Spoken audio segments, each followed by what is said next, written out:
Hallelujah. Aduoko ni Nyasaye erokamano. Eno jichieng' makende ma Nyasaye ochako miyowa mondo mabede e nyime kod wachne. Miya aduoko ne erokamano kuom ritowa juma mangima, in janeno mara kaachiel kod an, nikech osetimnwa maber kendo ochako romo e Lolwe TV. Miyo ber mathoth mosemiyowa miyo nyaka omi nyinge duong'. Adwa ni mondo wadhi e wach Nyasaye, to kapok adhi e wach Nyasaye, tadwa ni mondo awach ni an iluonga ni Pastor Sam Boyi. Atiyo tich Nyasaye e dala mar Nairobi, kamoro ni Njiru, Kangundo Road. Kanisa iluongo ni Cathedral of Praise Ministries International, Kangundo Road Worship Center. Kanyo ema wantie ma Nyasaye oketowa. Koro kuom nyuol to nyuola Homa Bay County, Ndhiwa Sub County, Kanyikela, Rangenya School. Jaduong' Rufasagola, mane janyuol mara, kanyo ema ae. Miyo aduoko ni erokamano kuom bedo koda seche machalo kamagi, mondo miyo wadhi e wach Nyasaye kendo wach Nyasaye.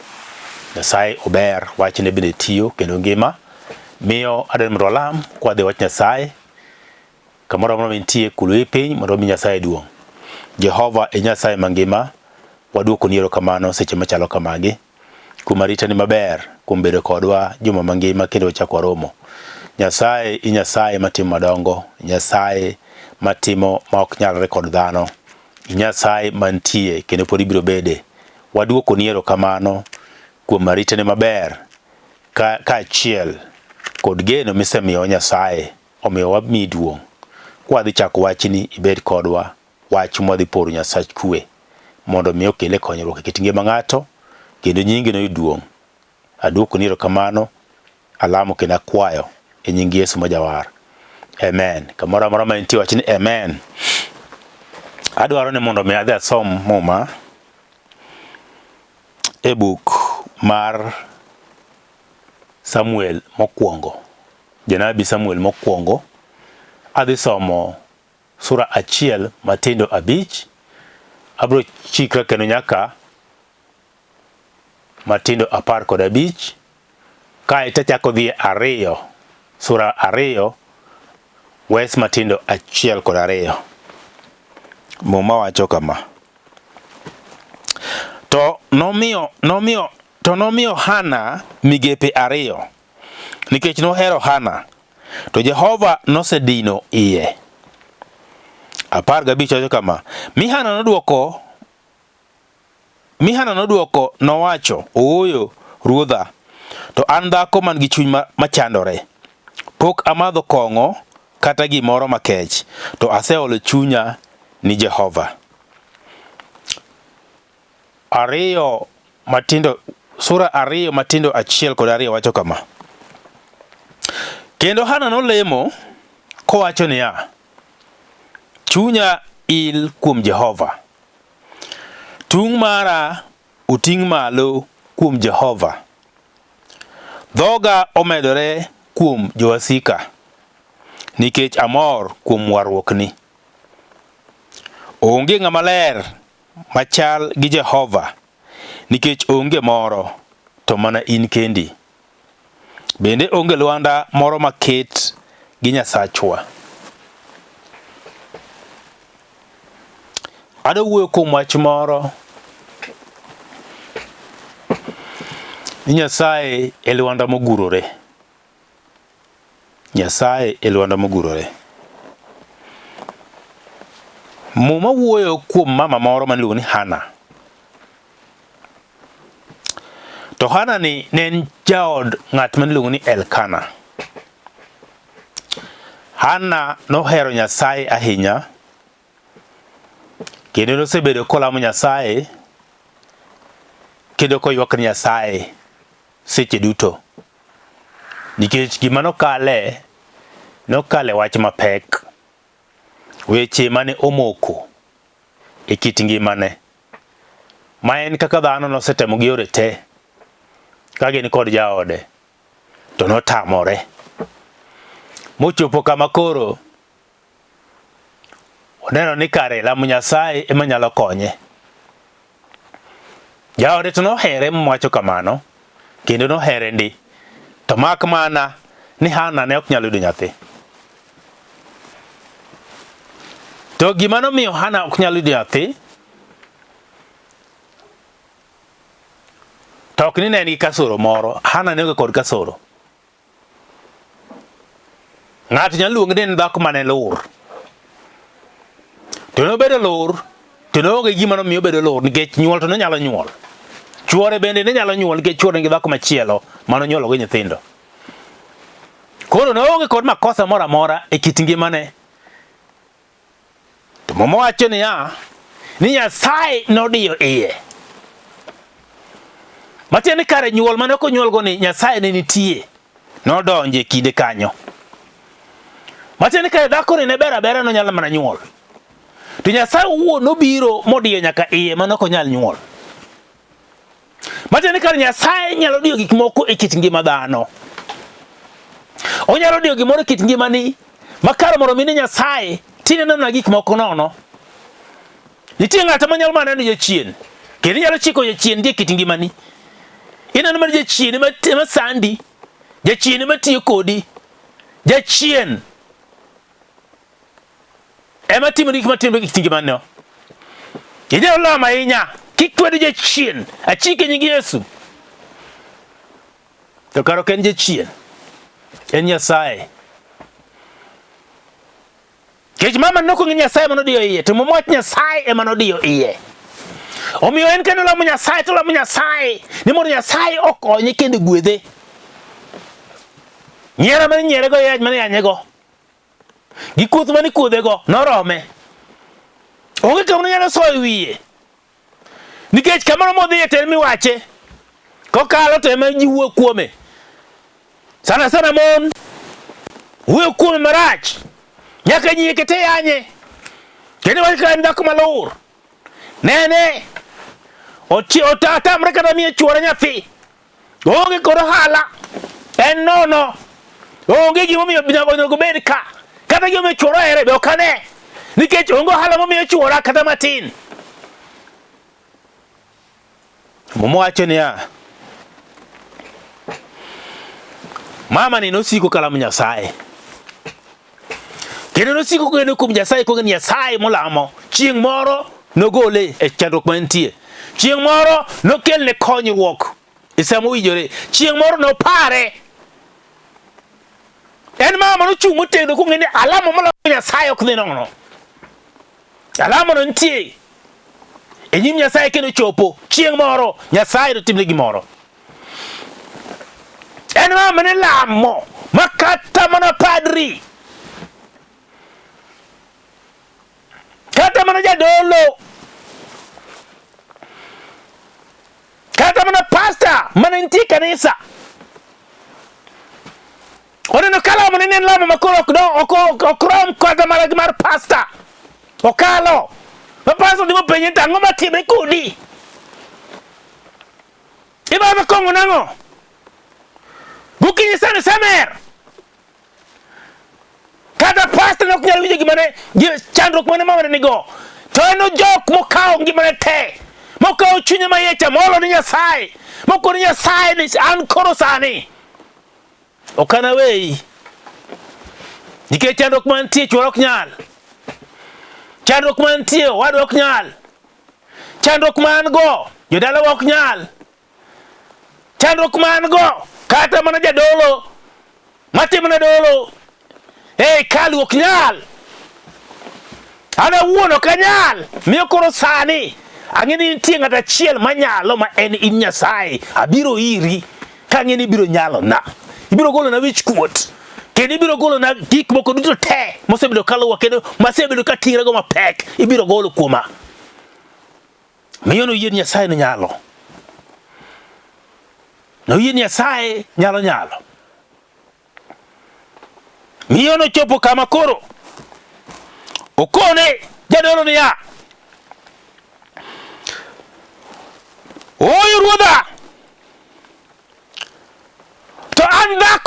chuny machandore. Okori an dhako man gi chuny machandore. Pok amadho kong'o kata gimoro makech, to aseolo chunya ni Jehova. Mama ni nitie gi yore te mano nyalo luwo. Ajuoke ne nitie diere go, kina ajuoke ne onge, ajuoke ne nitie. Nyaka ne ajuoke osebede piny ka. No nyalo kata kao thuolo mondo midhi ka juoga. Kata ka nidwaro gweno marateng' kata marakwaro.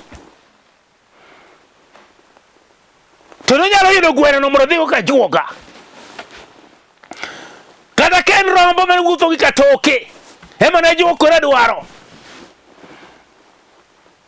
To no nyalo manyo moyudi motene juoga. No nyalo wuotho kuonde te ma ji nyalo wuothe kaka piny masani. Nitie nyaka joma koro ne gintie te. No nyalo ringo modhi nyaka jokoro. Nitie nyaka jok mane lamo ne chi. Makoro ito mar into pek. Dhi kele 100,000 mondo Nyasaye ogonyi. Jogo ne nitie. No nyalo dhi irgi momanyne gi pesa moternegi malamne.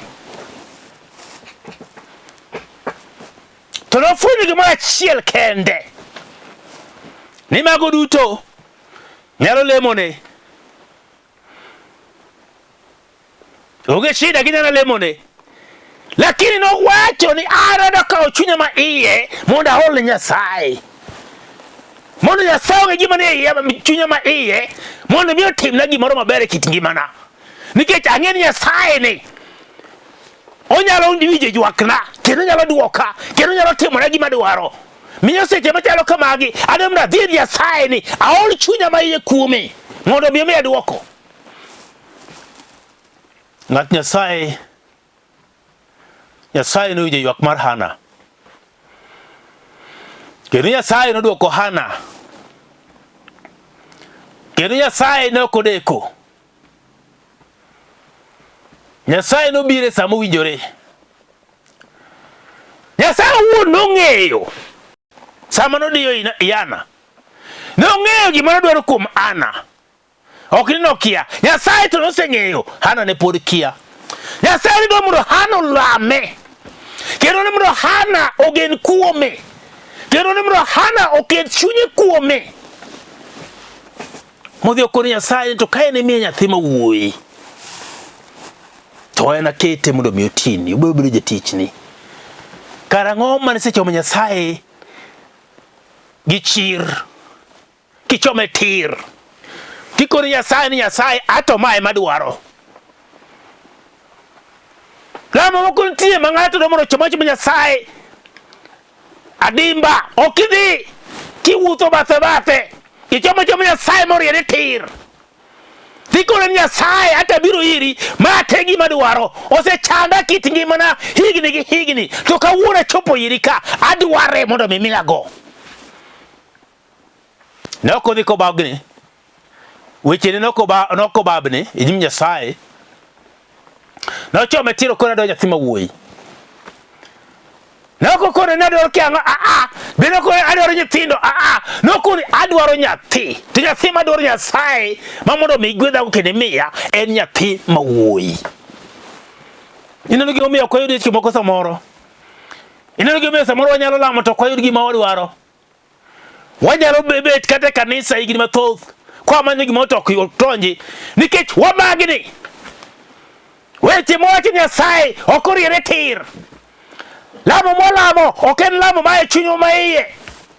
Mondo mi chom Nyasaye tir ikoro yato mate madwaro onge. Kawuni lamo ma kinye lamo macha ma poko yudo isechikri we kendo ichaki dhi machielo chom Nyasaye tir ikoro Nyasaye gimi dwaro. Nyasaye ato mae madwaro kawuono miyago. Ine ka Nyasaye ok bi mi. Donge wache bug Malaki ni tema uru. Tema ne uru. Une ka ok na yaw dirisni mag polo mondo mi agwethu. Nyasaye oji tema uru. Pokitemo Nyasaye gi lamo. Podi. Pokitemo Nyasaye gi chiwo. Podi. Pokitemo Nyasaye gi pak. Podi. pokitemo Nyasaye gidend podi chieng mani tem Nyasaye takoni ni chieng miri chamo Nyasaye no chieng no ema lokruok robedo kit ngimani dhoudi temo didore chieng no yawre yore temo didore chieng no yawre nikech idhi kuom Nyasaye mangima Nyasaye mantie kod teko Nyasaye manyalo kelo lokruok kit ngima ng'ato Nyasaye manyalo loko gik moko mobedo matek ogolo kendo wuodho gi oko te to oketo gi maber e kit ngima ng'ato mano Nyasaye mwatiyone mano Nyasaye moluongo nyinge mano Nyasaye manyalo mano Nyasaye mantie to kendo pod obiro bede Nyasaye ma ok lokre mano en ang'o mineno kosebedo matek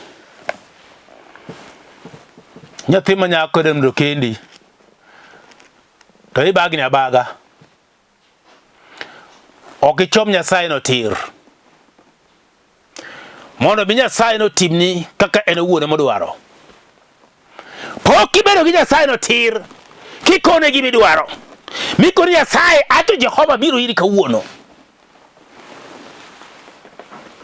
ana dwaro dichuo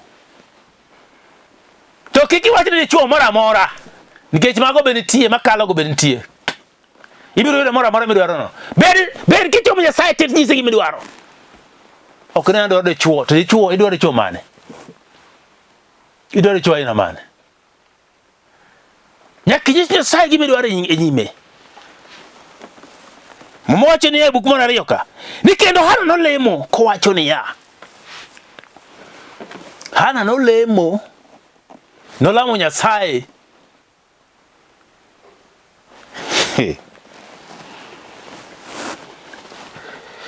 Hallelujah aduoko ne sachkwiro kamano nikech ng'amunge Nyasaye biro lamo Nyasaye anyiso ga ji pile ni samoro chuno ni in iwuon ema nyaka dhi lamo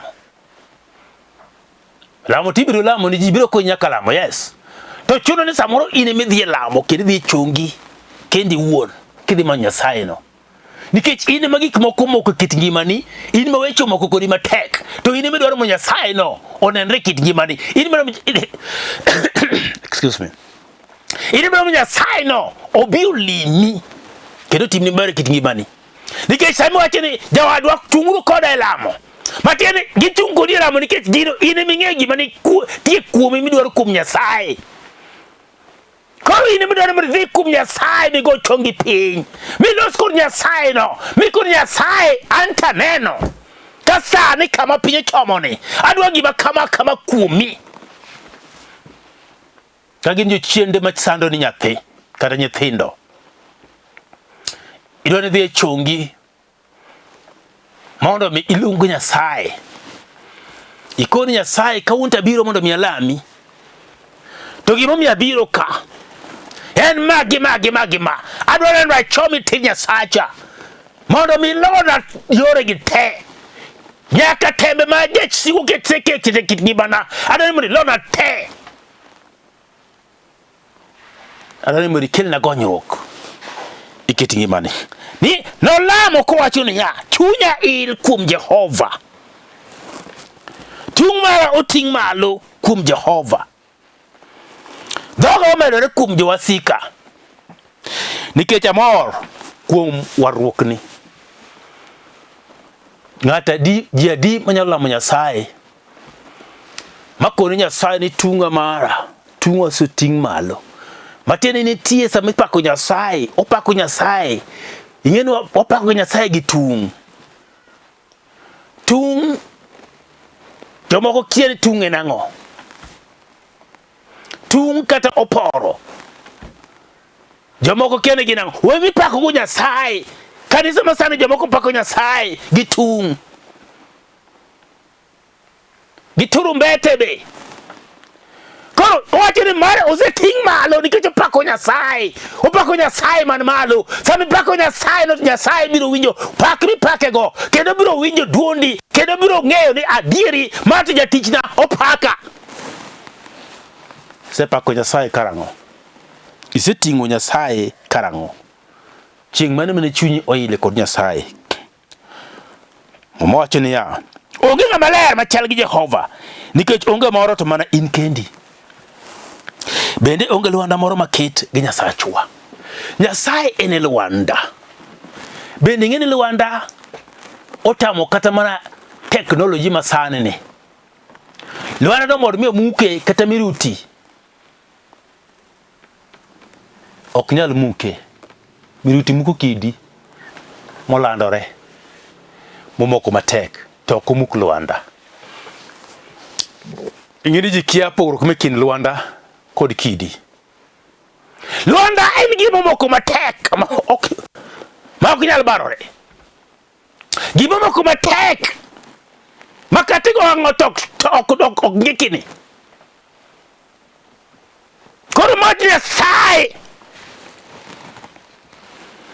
en Lwanda. Onge Lwanda moro maket kode. Onge Lwanda manyalo por kod Nyasaye. Onge Lwanda moro nyalo pim kod Nyasaye. En mosengirore, ochung' motegno kendo moko maka ng'ato dhi modonje momoko kuom Lwanda no to en tie kod teko ok onyal rumo. Keche wacho ni Yesu en Lwandawa. Ng'ama osemako Yesu modak kuom Yesu ochalo kaka Lwanda. Onge gima nyalo buase kata manyalo gole kata manyalo bare, nikech osemoko kuom Lwanda no musiko manyaka chieng'. En gima ok nyal gwen magol oko, nikech nitie kama omokeno omoko matek. Adwoko ne Nyasaye kwero kamano, nikech nitie ng'ato moro magombo mondo mi owuoth gi Nyasaye no. Nitie ng'ato moro mantie kod chandruok moro kamoro. Nitie ng'ato moro ma pesa ne nolal kendo osetago chunye higni mang'eny. Odwaro kako tim to tame. Nyasaye nitie, nyalo weri ga juoga. Ajuoga biro tho. Kosetho to ibodhi kanye? Onyalo tho mbele ni. Ibo manyo machielo. Nyasaye to ok tho, en tim nyaka chieng'. Mak Nyasaye. Ng'at manyalo chung' kodi ndalo duto. Kendo Nyasaye chung' kodi kata ok igolo gimoro. Kata ok itimiti uchiwo misango, Nyasaye chung' kodi. Adwa lamo kod ng'ato seche machalo kamagi. Yani ng'a maneno mondo lam kode seche inagi. Akwayo ni mondo kama intie kulwi piny mondo lam Nyasaye. Kulwi kama intie. Walam Nyasaye. Nyasaye chukuru dwoko ni erokamano. Ber ni osiko manyaka chieng'. Onge ng'ato moro maromo kodi. Nyasaye mangima. Nyasaye mantie. Nyasaye ma ok lokre. Nyasaye mangima ndalo duto. Duong' kod pak mondo dog ni polo malo. Adwoko ni erokamano kuom janeno mara. Osewinjo wach Nyasaye. Adwaro mondo Nyasaye kwi pare. Kete kama ber. Kete pache. Odogo bed kama ber. Obedi ng'at maparo ni kar Nyasaye nitie. Kendo nyalo wuoyo kendo nyalo wuotho kode. Nyasaye dwaro mag chunye mantie kit ngimane takawa kete lweti. Ni mondo mi telne keni lochne. To duong' kod pak ndog di polo malo. Ami duong' kod pak onyigre maler. Nikech in Jehova mangima. Amen. Aren malame ng'ato moro mapok oyudo Yesu manyalo kawo Yesu mondo bed godo, nikech samoro bende weche moko bedo matek mana nikech wajwang'o jawar. To ka intie kod Yesu to nitie weche moko makende nya bedo mayom e kit ngimani. Ok inya ywarigo matek ahinya nikech Yesu biro loyoni. Miyo kinani kidwaro adwaro malam ne ng'ato moro madwaro kawo Yesu mondo bed kaka jawar mar dhod chunye. Kamoro mar intie kendo mondo yud Yesu, wach ni Ruoth Yesu, abiro iri, iwar dhod chunya, miya ngima mochwere manyaka chieng'. Gol nyinga e kitabu mar tho, to ndik nyinga e kitabu mar ngima. Wara, war dhod chunya, imiya kwe moa e polo malo. To nadwok ni erokamano e nyingine maler. Amen. Walamo kamano. To dwane mondo many kanisa maber mipuonjo wach Nyasaye motegno. Makata in be kedhi tinyo wach Nyasaye mipuonjino en wach makare. Kuom mano Kioge kanisa arwa kikangudoro worship center Cathedral of Praise manti dala Njiru. Inyalo biro lam Nyasaye wachako chokruok saa 3:30 nyaka saa 6:30. To Nyasaye no gwedhi duong' kod pak no Nyasaye polo malo. Erokamano.